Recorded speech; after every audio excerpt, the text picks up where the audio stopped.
د افغانستان لوبډلې تر ټولو عاجز او با اخلاقه لوبغاړی نجیب الله ځدراڼ لپاره بیا یو ښه خبر.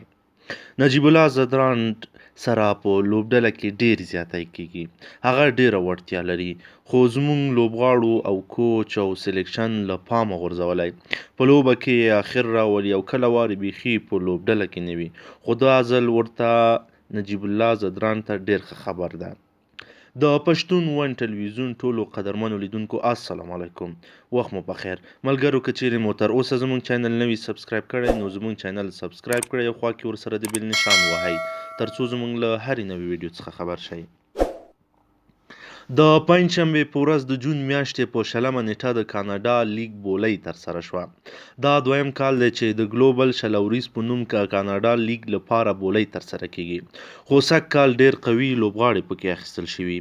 د کاناډا د لیګ بولۍ د هند په ممبۍ ښار کې ترسره شوه.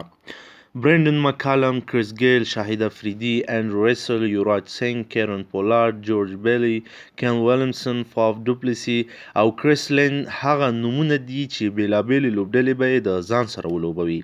افغان بریدګر توپوهونکی نجیب الله ځدراڼ چې تېر کال د خپلې لوبډلې د مونټریل ټایګرز لپاره د پام وړ لوبې کړې وې او خپله لوبډله یې څو ځلې بریا ته رسولې وه، یو ځل بیا په یاد لیګ کې واخیستل شو. دا ځل نجیب الله ځدراڼ د وین پچ هاکس لوبډلې د ځان سره واخیستی. په دې لوبډله کې جي پي ډومني، کریس لین او ډاین براو په څېر قوي لوبغاړي شامل دي. دغه لیګ چې 6 لوبډلې پکې شاملې دي د راتلونکي جولای میاشتې په 25 نیټه پیلیږي.